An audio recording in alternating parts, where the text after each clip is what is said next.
तर बीड जिल्ह्यामध्ये परतीच्या पावसानं थैमान घातलंय। या पावसामध्ये शेतीसह पिकांचं प्रचंड नुकसान झालंय। मात्र अनेकांच्या घरांची पडझडही झाली आहे। बीडच्या केस तालुक्यामध्ये राजे गावात मेटे कुटुंबियांचा संसार उघड्यावर पडलाय। दैनंदिन जीवनमान हे पूर्णपणे विस्कळीत झालेलं आहे। राजे गावात असलेल्या चिखल मातीच्या घराची भिंत कोसळली आहे। या घरात राहणाऱ्या मेटे कुटुंबातील तिन्ही भावांचे संसार त्यामुळे उघड्यावरती आलेत। भिंत पडली, घरातील चूल विझलेली आहे। याच मेटे कुटुंबियांशी बातचीत केली आहे आमचे प्रतिनिधी आकाश सावंत यांनी।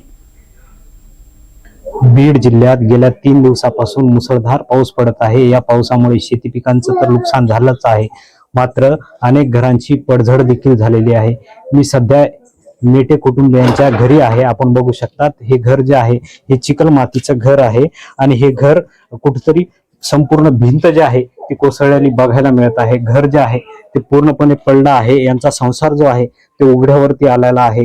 ही जी भिंत आहे ही चिखल मातीची भिंत होती। संपूर्ण भिंत जी आहे ती कोसळलेली आहे आणि घरावरची जी पत्र देखील आहेत ही पत्र गळत आहेत। घरातल्या ज्या भिंतीला पाणी लागल्याचं बघायला मिळत आहे। तर दुसरीकडे हे जे कुटुंब आहे हे कुटुंब उघड्यावर आलं आहे। हे कुटुंब हताश होऊन या घरामध्ये बसल्याचं बघायला मिळत आहे। मी त्यांच्याशी बातचीत करण्याचा प्रयत्न करतोय। काय सांगाल ताई? काय सगळे घर आमचं पडले, काही खायला नाही, रानात पाणी कोटा हे सगळं पडलेलं आहे। आमची राहण्याची कुठं सोय नाही, काही नाही। सगळ्या भिंती हे पडल्यात, पत्रे पडलेत। या अगोदर असा पाऊस झाला होता का घरामध्ये? ह्याच्या आधी कधीच नाही, आता पहिलीच बारी। 3 दिवस झालं पाऊस जास्त आहे, त्याच्यामुळे राहण्याचं सोय नाही। घरी पडायला गळत आहे, रानात गेलं तर रानात बी पाणी या, कोटेवर हे नाही, जागा नाही राहण्यासारखी। नक्कीच मोठ्या प्रमाणात नुकसान झालेलं बघायला मिळत आहे। ताई, काय सांगाल, काय काय नुकसान झालं तुमचं घर पडल्यानंतर? सर, सगळी नुकसान भरपाई तर नाहीच नाही, पण ही सगळी नुकसान झाली। आम्हाला घर कुणी मंजूर करून दिलं नाही किंवा आमचे कुणी लक्ष दिलं नाही। घराकडे अर्ज दिला तरी परत परत महागारी टाकला।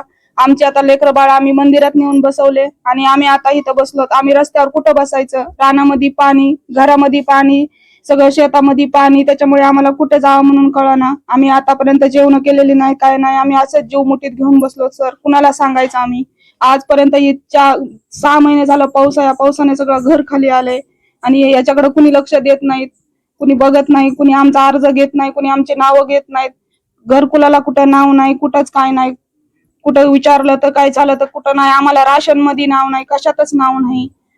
आम्ही खायचं तरी काय? आम्ही लेकरं बाळ आम्ही बाहेर नेऊन बसवले आणि आम्ही घरात बसलो। या आजी यांना बाहेर न्यायचं आणि आताला धरून आतमध्ये आणायचं। ही सर बघा कशी अवस्था झाली, सगळी चिखल, ही पडायचं भीती वाटते ह्यांची। हे घर आणि पत्रे पण पडताय अंगावर।